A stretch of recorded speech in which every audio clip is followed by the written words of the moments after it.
know, they say the TV camera adds pounds, but in this case, it adds more to the mustache than I originally thought.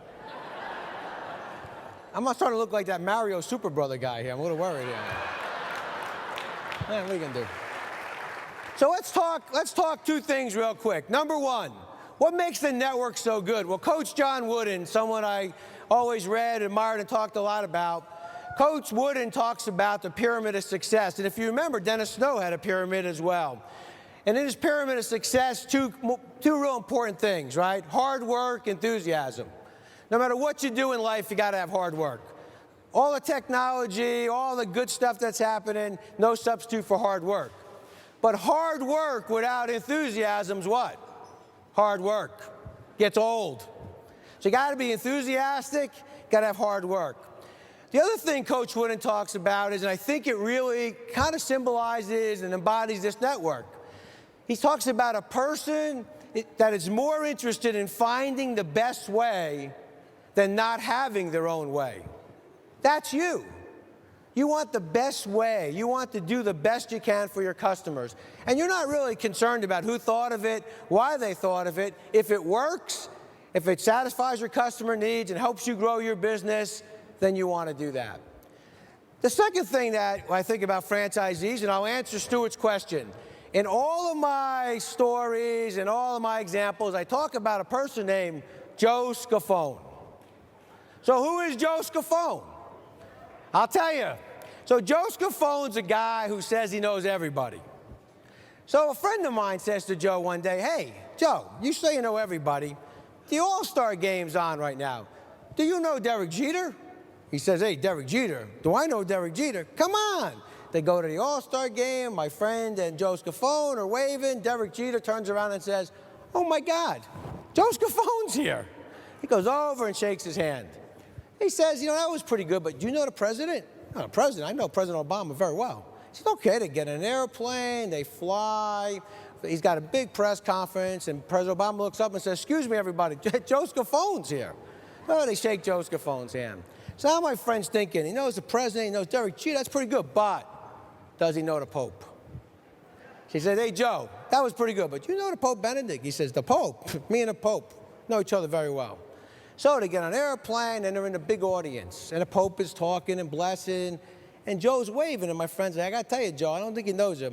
Joe says, look, if I go up and he recognizes me, will you believe I know the Pope? My friend says, absolutely. So Joe walks up, the Pope turns around, "Run on to me, Joe Scone's here." Hugs him.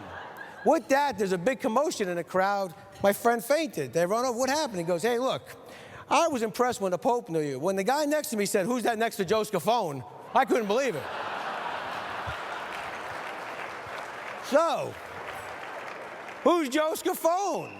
Joe Scone is that person that knows their people. Joe Scone is the person who knows their customers. Joe Scone is a person who cares about their customers. Joe Scone is that person that says, regardless of what's right or wrong or what I think or happy, sad, I'm going to do the right thing.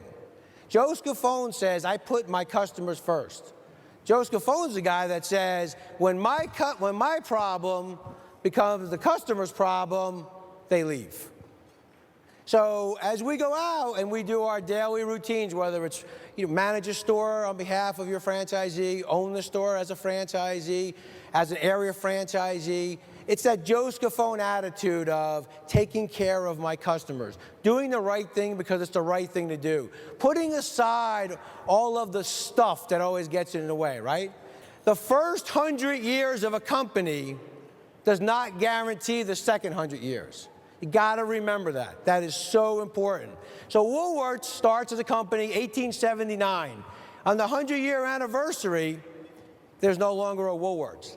Now, in 1963, just because a couple people asked me the Foot Locker example, in 1963, Woolworths bought Kenny Shoes. Kenny Shoes became Foot Locker. Today, the old Woolworths is Foot Locker. But why is that important? When interviewed, the leaders at Woolworths said, man, nobody wants a five and dime shop. Now I ask you, can they put another dollar store in a corner anywhere? Can you find another under five shop that they can put somewhere? It's not that there wasn't a need for a five and dime shop, they lost their way. Remember, you could go into a Woolworths. Now, I'm dating myself here, but you could buy food.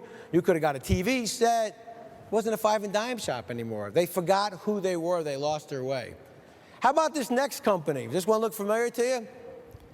The 100-year anniversary of the Sears and Roebuck catalog, there was no more catalog.